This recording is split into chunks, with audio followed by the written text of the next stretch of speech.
아임 크리찬 배낭길입니다.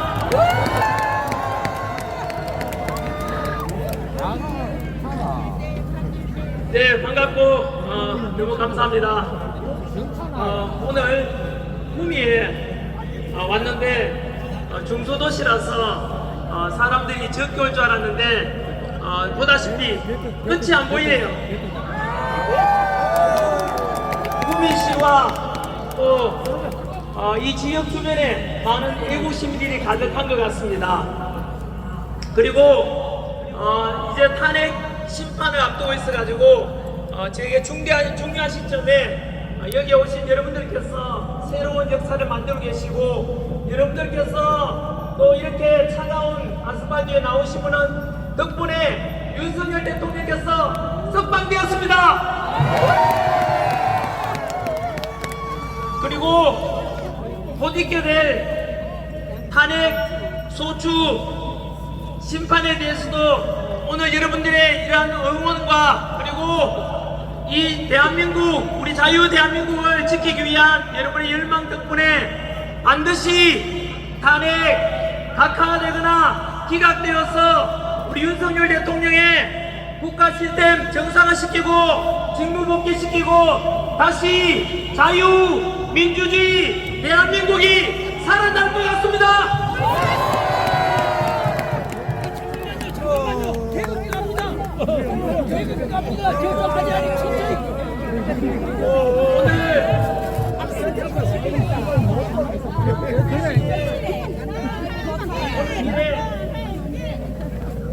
여기 구미가 또 박정희 대통령의 색깔가 있는 곳입니다.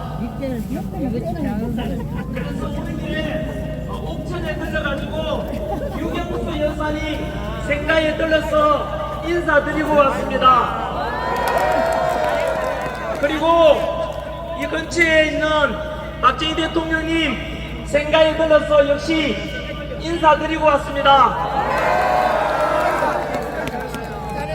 다들 아시다시피 지금 우리 대한민국 세계 국력이 6위입니다. 군사력 5위, 그리고 제조업 강국 5위. 이렇게 된 것은 아무래도 우리 국민들의, 그리고 우리 할아버지 할머니 아버지 어머니 세대의 국가와 자식을 위해서 이렇게 헌신한 덕분 아니겠습니까? 그리고 지난 70여 년 동안 우리나라 전쟁 없이 이렇게 평화롭게 잘 살 수 있게 된 것, 바로 이승만 대통령이 6.25 전쟁 잘 막아내고 공산당을 막아내고, 그리고 한미상호 방위조약을 통해서 주한미군이 우리를 잘 지켜주고 우리 국군 여러분께서 지켜준 덕분 아니겠습니까? 성조기와 태극기를 흔드는 모습이 너무 아름답고 든든합니다. 이곳 구미에 왔으니까 박정희 대통령에 대해서 잠깐 한번 돌아보겠습니다. 박정희 대통령께서는 1960년대 우리나라에 그렇게 가난했던 대한민국, 북한보다 더 가난했습니다. 그런 속에서 경제개발 5개년 계획을 추진하셔서 어느 정도 잘 살게 되었느냐 하면 64년도에 우리나라 수출이 1억 불이었습니다.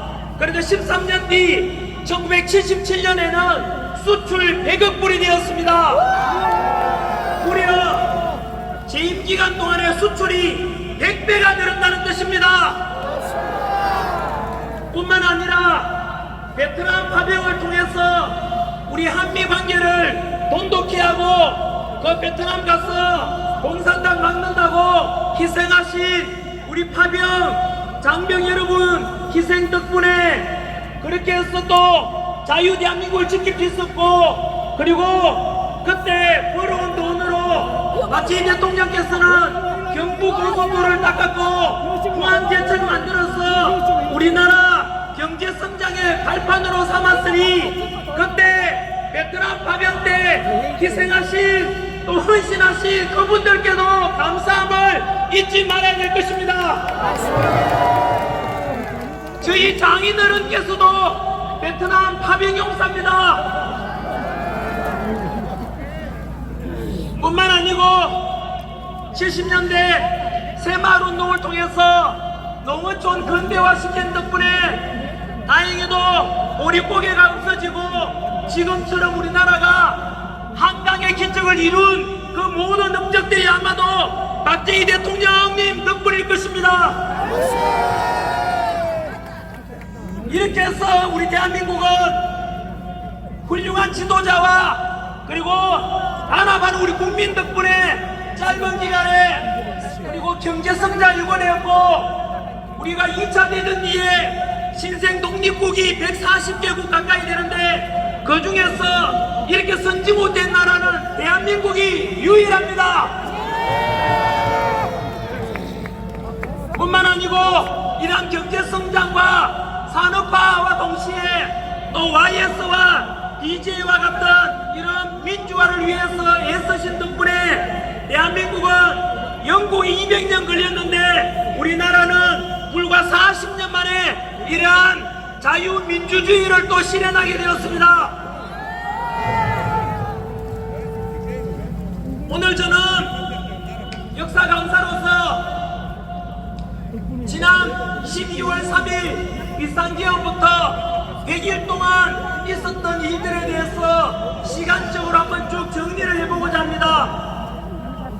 그래서 현장에 이제 오신 분들께서는 다들 보수 우파로서 자유민주주의를 수호하고자 하는 애국심이 너무나 강한 분들께서 오셨겠지만은 또 이 오늘 영상을 통해서 언론을 통해서 보도되는 그 방송을 통해서 또 우리와 반대편에 있다고 볼 수 있는 민주당을 지지하거나 또는 중도인 분들께서 오늘 제가 역사 강사로서 팩트에 근거해서 있는 그대로 지난 100일 동안 있었던 일에 대해서 말씀드리고자 합니다. 평가는 본인들이 해주십시오. 왜냐하면은 바로 이제 다음 주 정도가 헌법재판소에 탄핵 심판 앞두고 있기 때문에 지금까지 했던 100일 동안 한 번쯤 정리하면서 우리가 판단하는 데도 도움이 되지 않겠나 그런 생각을 해봅니다. 진보 보수를 떠나서 좌우를 떠나서 한번 들어보시기 바랍니다. 왜냐하면은 전환기 마이크 들고 이렇게 해서 우리가 윤석열 대통령 탄핵 반대와 그리고 진보 복귀를 원하는 것 이상으로 우리 주장 속에는 바로 자유민주주의를 수호하고자 하는 그런 아주 중요한 주장이 있다는 것을 말씀드리고 싶기 때문입니다.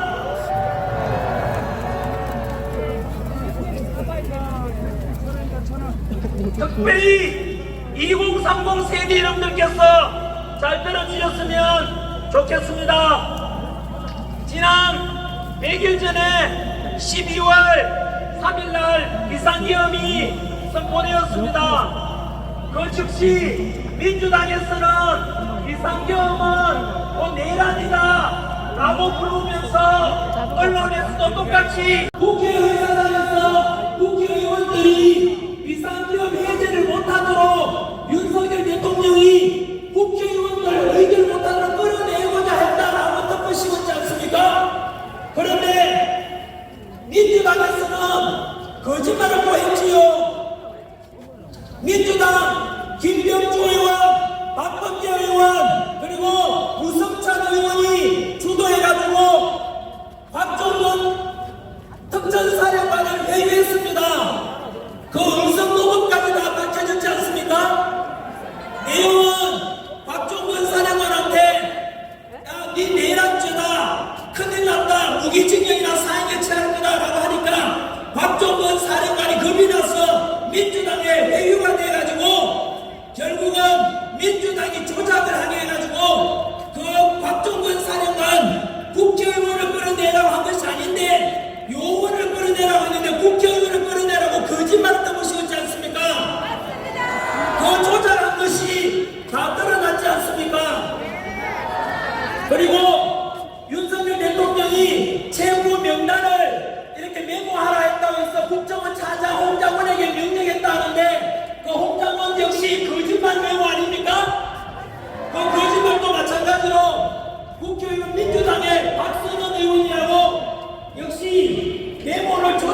결국에는 윤석열 대통령이 한 데 대해서 내란죄를 덮어 씌우려고 하다가 조작을 한 것이 거꾸로 이제 다 드러났다는 것입니다.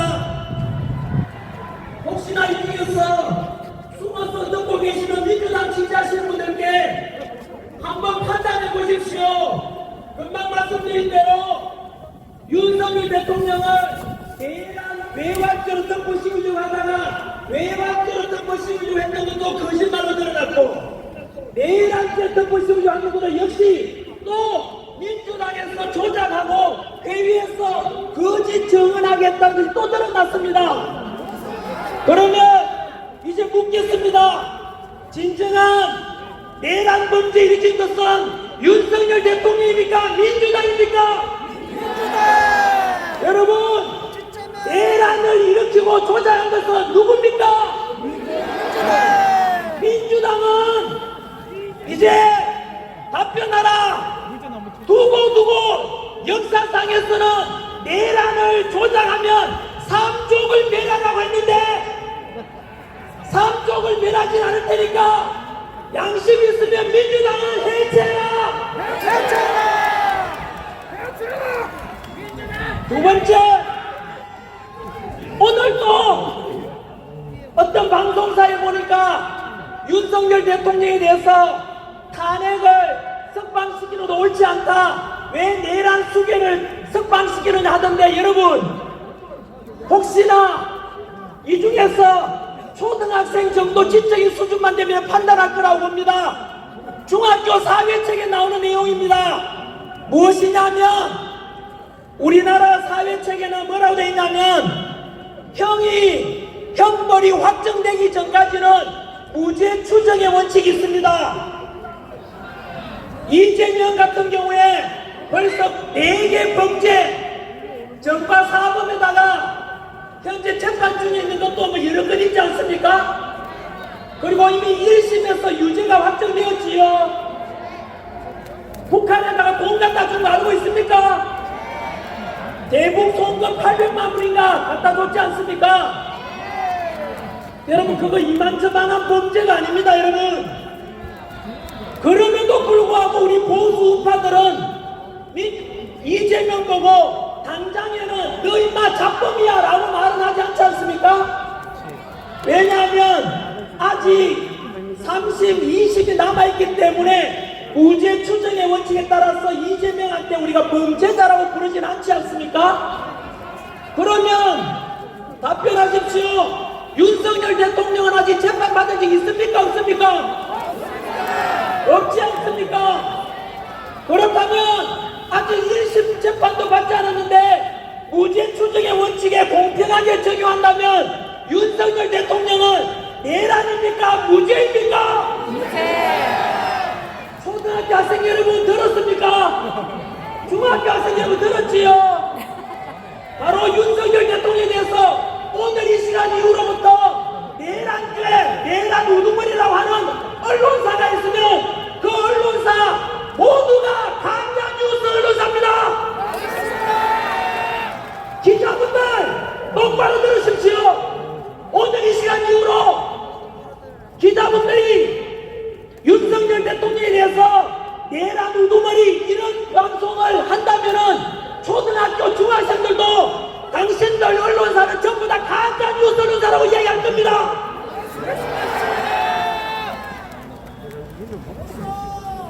세 번째, 내란죄도 그래서 부르면 안 되고 내란은 윤석열 대통령이 이런 것이 아니고 민주당이 조작을 했는 조선시대로 따진다면 삼족을 멸할 만큼 민주당은 지금 엄청난 범죄를 저지른 겁니다. 범죄 연기가 있는 사람이 누구겠습니까? 아까 말씀드린 대로 특전사령관 불러서 회의했는 김병주 의원, 박선원 의원, 우성찬 의원, 그리고 박범계 의원들은 두고 보시면 알 겁니다. 지금은 탄핵정부이라 친구하지만은 그 사람들 이번 탄핵정부 지나고 나면 잠 못 잘 겁니다. 박선원 의원은 역시 홍장원 메모를 조작했지 않습니까? 두고 보시면 원래 거짓은 진실을 이길 수가 없습니다.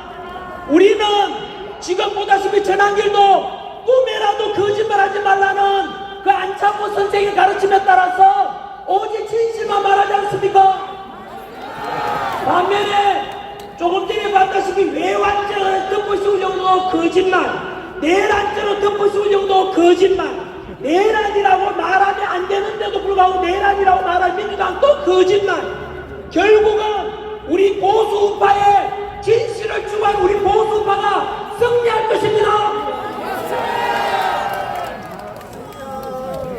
그 다음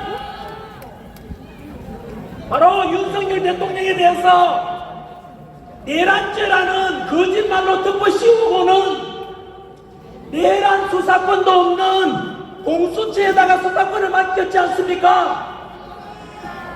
분명히 그것은 잘못되었다. 왜 내란 수사권이 없는 공수처가 수사를 하느냐? 오직 내란죄는 경찰만이 할 수 있거든요. 그런데 왜 공수처가 수사를 자꾸 하지? 알고 보니 그 공수처는 오동훈 공수처장이 다 드러났지 않습니까? 민주당의 끈앞을 우리법 연구회 후신 국제인권연구회 소속이었고, 그리고 체포영장 발부해준 서부지법의 이순영 판사, 신한미 판사 모두가 오동훈하고 똑같은 우리법 연구회나 국제인권 연구회 소속이었습니다. 그리고 그 내란 수사권이 없는 공수처 수사하는 잘못이 최근 서울중앙지법 쥐기현 판사에서 공수처 수사가 내란죄 수사권이 없는 것은 수사권이 없는 데 수사한 것은 잘못되었다고 법적으로 명령을 내렸지 않습니까?